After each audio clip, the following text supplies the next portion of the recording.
Muy buena tarde, tercer año Grupo C, Miguel Montes. Muchísimas gracias por asistir a clase.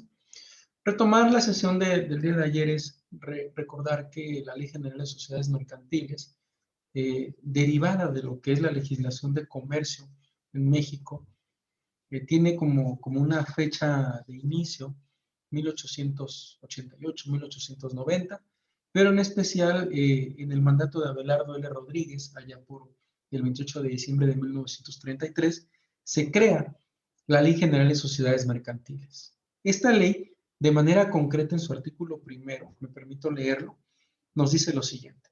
Esta ley reconoce las siguientes especies de sociedades mercantiles: sociedad en nombre colectivo, en comandita simple, en responsabilidad limitada, sociedad anónima, en comandita por acciones y sociedad cooperativa. Sigo leyendo.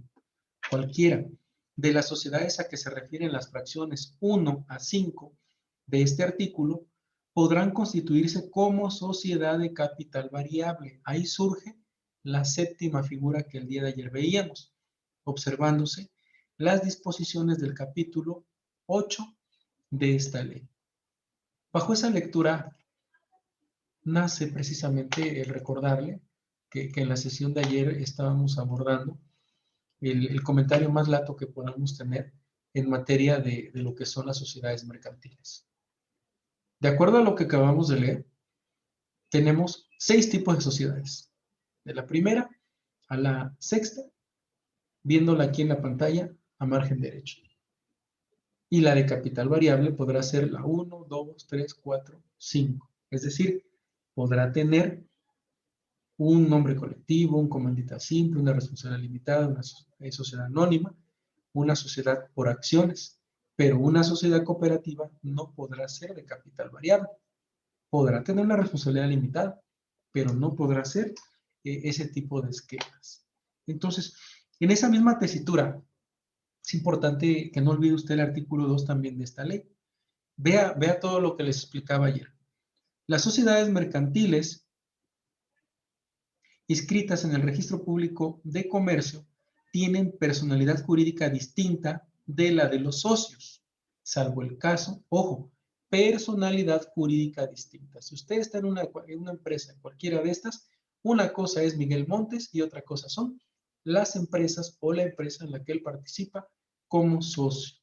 Pero vea esto, salvo el caso previsto en el artículo siguiente, no podrán ser declaradas nulas las sociedades inscritas en el Registro Público de Comercio. Las sociedades no inscritas en el Registro Público de Comercio que se hayan exteriorizado como tales, que se den a saber como tales, que la sociedad, que el público sepa que la empresa existe, frente a terceros, consten o no en escritura pública, tendrán personalidad jurídica. Si usted, yo y algunos socios más llegamos a generar, permítame tantito, tengo una llamada del maestro Javier.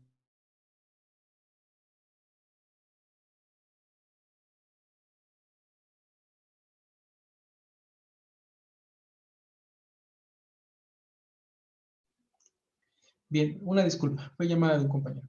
Sí es importante decirle que este tipo de empresas van a existir porque van a cumplir las responsabilidades que contraigan.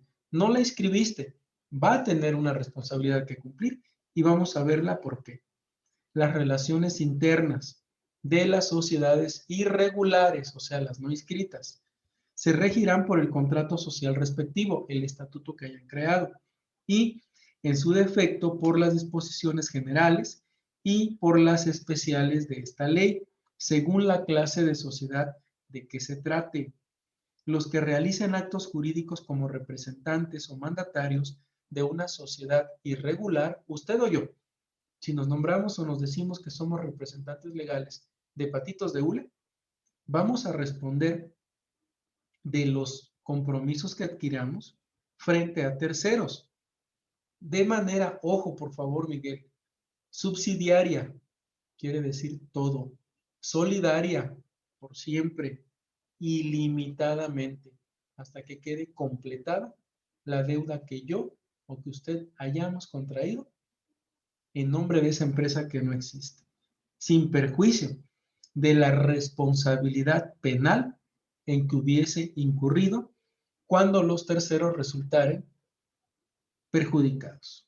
Los socios, no culpables. Supongamos que tenemos un socio más y que usted y yo hacemos esa operación con esta empresa que no existe, que aunque la echamos a andar, pero no está registrada, porque ese es el punto de la inexistencia. Y aquí yo haría un hincapié muy importante. Puede que esté creada una empresa, pero es inexistente. ¿Por qué? El Código Civil Federal y el Código Civil de cada estado nos hablan sobre requisitos de validez y de existencia. El Código de Comercio y la Ley General de Sociedades Mercantiles declaran existente una empresa cuando esta misma tiene por aptitud el hecho de haber cubierto los requisitos de ley, es decir, que tiene cada uno de los elementos que el artículo 6 establece. ¿Cuáles son esos elementos? Los habíamos observado también ayer. Van marcados del 1 al 14. Son estos elementos, para recordárselos. Entonces, en ese camino, nosotros vamos a poder entroncar esto en el sentido de que si nosotros no dimos de alta la función de existencia de esta empresa, sencillamente vamos a responder usted y yo de manera solidaria, independientemente de que seamos sujetos de alguna sanción en materia penal, pero excluyendo a los socios que nosotros tengamos. Y obvio, ellos nos van a poder exigir a nosotros daños y perjuicios y además de ello van a poder ejecutar alguna orden de embargo o alguna providencia cautelar de embargo en contra de nosotros. El artículo 3 de esta misma ley nos dice lo que sigue. Las sociedades que tengan un objeto ilícito. Recuerde usted que nada ilícito puede funcionar en México. Todo lo que sea contra la ley no lo podemos meter en un acto mercantil o de comercio.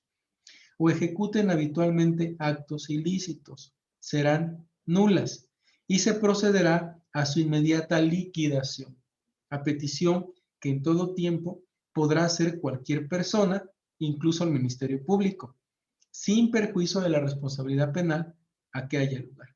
Y vea esto. La liquidación se limitará a la realización del activo social, es decir, el capital que se tenga resguardado, ese capital, ese activo se va a resguardar, pero va a servir para pagar deudas de la sociedad. Número 1, para pagar trabajadores, es decir, nóminas, finiquitos, etcétera. Como consecuencia, Infonavit, Seguro Social, Fonacot, Hacienda. Esos son los conceptos que se tienen que cubrir. Y además de ello, algún acreedor que haya o algún subsidiario o alguien que esté como acreedor de este tipo de sociedades. En ese sentido, el remanente se va a aplicar al pago de la responsabilidad civil derivada de un juicio de tipo penal. Y si no lo hay, bueno, la beneficencia pública aquí en el estado de Puebla o a donde se ejecute el acto, será la que recibirá esto. Se reputan mercantiles todas las sociedades que se constituyan en los términos en que son reconocidos en el artículo 1 de esta ley. Las sociedades se constituyen ante notario y de esa misma forma se van a hacer constar sus modificaciones. ¿Por qué hago el encuadre de esta sesión de esta manera? Vea usted algunos minutos de este video.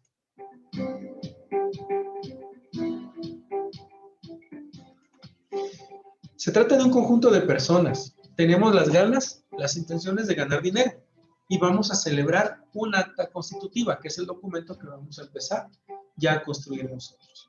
Ahora, el acta constitutiva obviamente va a tener los elementos con el nombre de nosotros. En el paso número 1, nos vamos a reunir y nuestros nombres, nuestra nacionalidad, el domicilio que nosotros tengamos, vamos a juntar estos requisitos, vamos a ir a un corredor público o a un notario público para que él, aquí hago pausa, para que el notario público o el fedatario público nos digan que nos conviene. Hice una pausa por lo siguiente. Una sociedad en nombre colectivo responde de manera ilimitada. Una sociedad cooperativa tiene el mismo alcance. Una sociedad por acciones simplificadas tiene la misma tesitura. Una sociedad en comandita por acciones también responde en forma ilimitada. Una sociedad anónima, una sociedad de responsabilidad limitada y una sociedad de capital variable responden solamente con los saberes, con los bienes que se llegan a colocar en esa empresa. Este es el punto a destacar aquí. Ahora, el fedatario tiene que hablar a la Secretaría de Economía y a Relaciones Exteriores para el efecto de que se busque lo que yo les decía el día de ayer, los posibles nombres, es decir, el uso o la autorización de la denominación o la razón social que va a tener nuestra empresa, que esto es lo primero que tenemos nosotros que visualizar, darle por lo menos o cuando mucho 5 opciones al notario público o al corredor público para que él haga el trámite en la Secretaría de Economía y de esta manera obtengamos una denominación o razón social de nuestra empresa. En ese camino, el aviso que nos dan a nosotros es parecido a lo que este documento que está usted viendo en pantalla está. Nos dan un documento que dice, notario, la empresa que estás intentando constituir puede utilizar esta denominación. Adelante, puedes continuar con ella. En ese mismo camino, ya en el paso 4, se lleva las firmas de los socios, se protocolizan, o sea, las actas que levantamos se llevan en 3 tantos al registro público de la propiedad y del comercio, debidamente respaldadas. Más que respaldadas, es reconocido el contenido y firma ante el notario público para que de esta manera el registro público proceda a ejecutar el alta o la inscripción en esos libros de comercio para que obtengamos ya la personalidad jurídica que nosotros pretendemos tener. Ojo, vuelvo a leer. Las sociedades mercantiles inscritas en el registro público de comercio tienen personalidad jurídica distinta a la de los socios. Es decir, por eso es importante que se registre. La siguiente. El fedatario público. Él tiene que hacer el trámite en el registro público de la propiedad y del comercio. Él es quien acude. Para nosotros como clientes del notario, del corredor público, lo que tenemos que hacer es la información, se la tenemos que enviar a él, puede ser en un CD, en una USB, puede ser un Drive, hoy día que está de moda por la sana distancia, y el registrador público de la propiedad y del comercio va a inscribir en los libros de gobierno destinados al comercio. Recuerde que el registro público de la propiedad y del comercio tiene una sección de bienes inmuebles y tiene otra sección de todo aquello que esté dedicado a actos de comercio. Esa boleta de inscripción es un sello donde consta una partida, un número de folio, un número de hoja, en el que en cierta fecha nosotros estamos ya dados de alta con él para todos los actos públicos y los actos privados. Y aquí es a donde nos entregan el comprobante que contiene lo que aquí el paso 6 está narrando.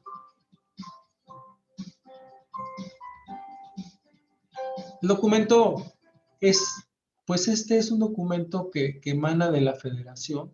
En Puebla, bueno, hoy día ya se imprime igual. En Puebla regularmente es un sellito en el que se coloca el número de folio que está usted viendo aquí, el número de prelación. La prelación es la fecha en la que está naciendo esta empresa. El antecedente es la denominación de la empresa, cómo se llama, qué tipo de acta es, con qué fecha se tildó, el número de registro, el tipo de documento que se está inscribiendo y el número que le corresponde, la fecha, cuánto costó y el pago de la boleta que nosotros ejecutamos en términos de los aranceles que haya en cada entidad federativa.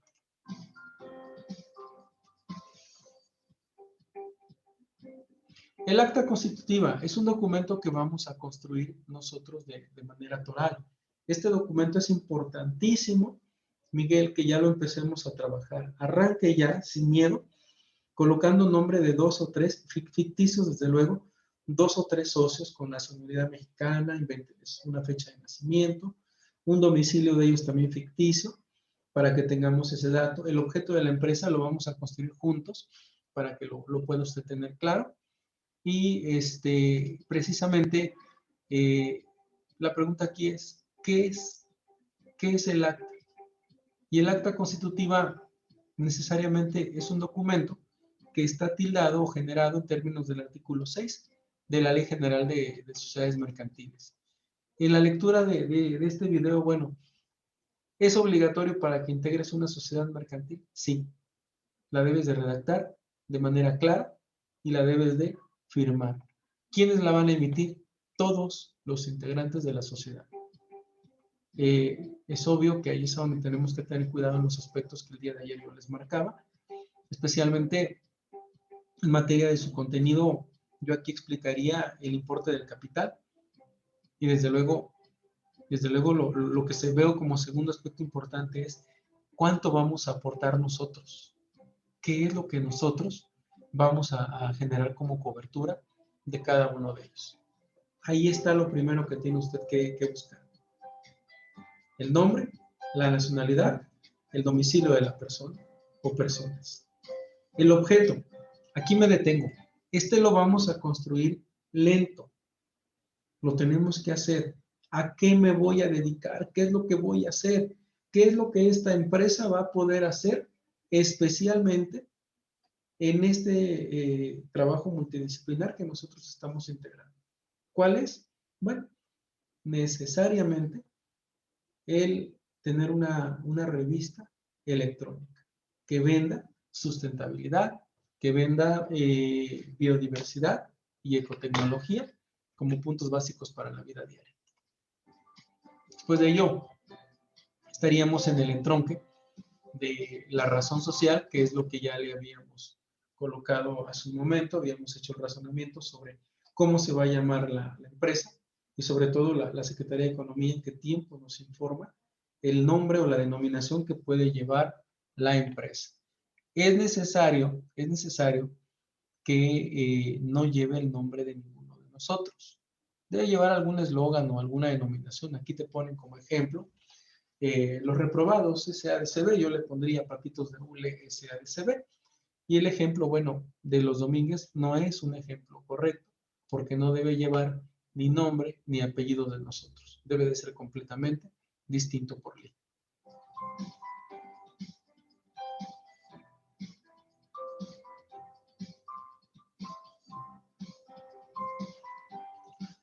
La duración de la empresa es indefinido, pero por criterio de la Corte lo vamos a sustentar a razón de 99 años y puede tener una prórroga por todo el tiempo que establezca otro periodo de 99 años.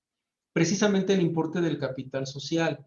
Es muy importante que digamos cuánto dinero se va a invertir en esta empresa, porque es el que va a responder frente a los terceros y se va a inscribir en el registro público de la propiedad precisamente para que ahí conste cuánto capital destinamos. Ayer fue muy claro con esto. Ayer fue muy claro. Vas a poner dinero, vas a poner bienes, el valor que tienen ellos y sobre todo el criterio que debemos de seguir para darle el valor a este tipo de materiales. Por favor, ahí no lo olvide. No lo olvide porque aquí hay valor intrínseco en lo que está usted viendo. Hay valor real en automóviles, en equipos de cómputo, en impresoras, en trabajo humano, en mobiliario. Lo único que tiene un valor real, neto, es el dinero líquido. El dinero en un traspaso electrónico, el efectivo, pues, lo que circula.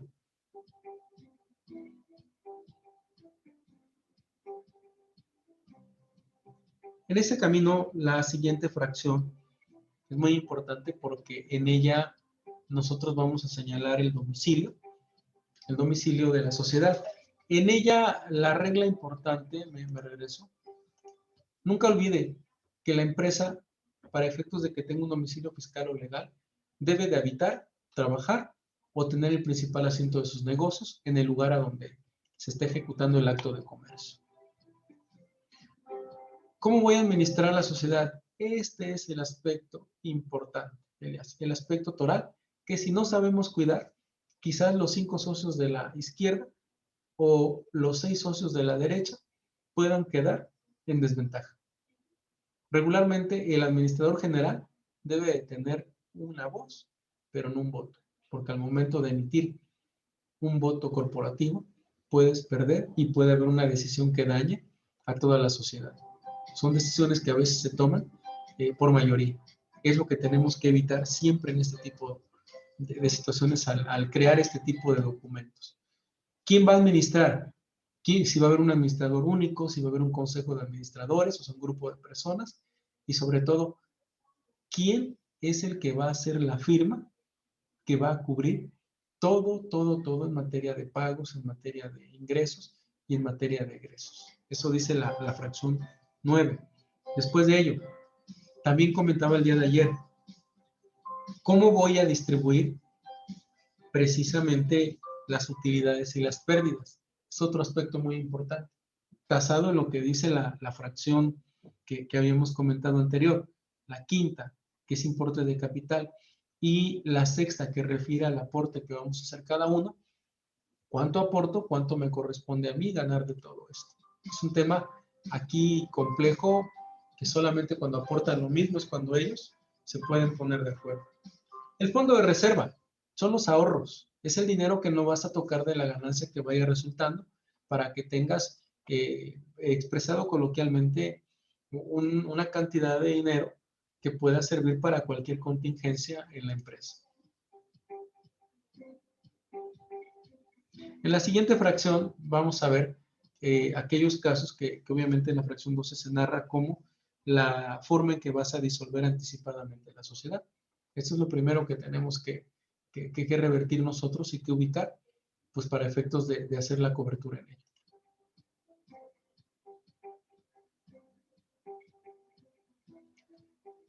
Este es el procedimiento más importante. Cuando la empresa ya está en un procedimiento de quiebra, ya hay un liquidador, vamos a establecer las rutas para poder hacer los pagos en ese proceso. En primer orden, a los trabajadores, repito, Infonavit, Seguro Social,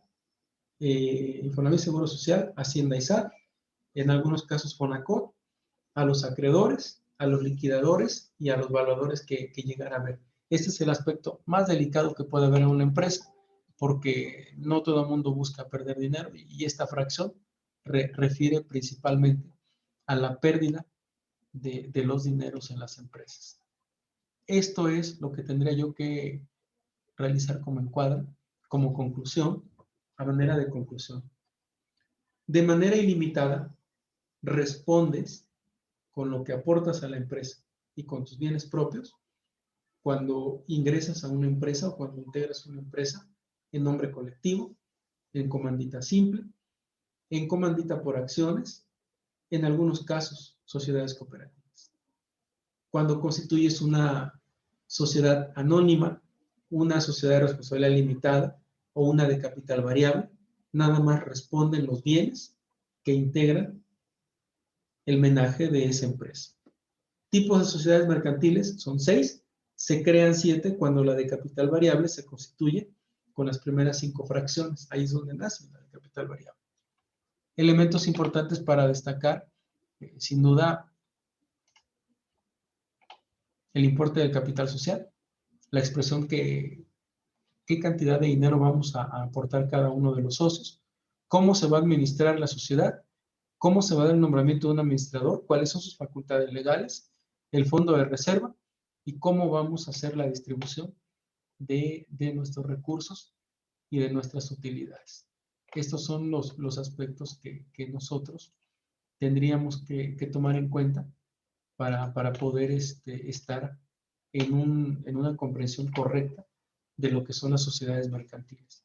Ya en la siguiente clase haremos un comparativo de cada una de ellas para que veamos cómo es su funcionamiento, cómo es su integración.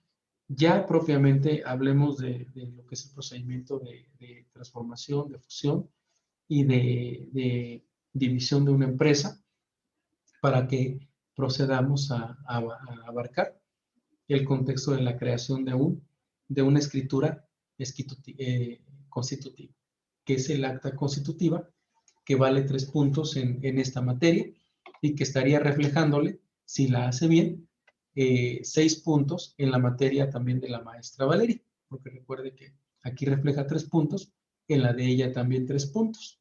Entonces tendríamos que trabajar por la suma de los 6 puntos aquí en clase. Bien, Miguel, agradecerle, me despido de usted. Muchísimas gracias por ingresar a mi clase, no deje de entrar. En la siguiente o subsecuente sesión voy a hablarles de la grafoscopía aplicada al derecho mercantil y en especial a las sociedades mercantiles. Tenga muy bonita tarde, Miguel. Igualmente. Hasta luego.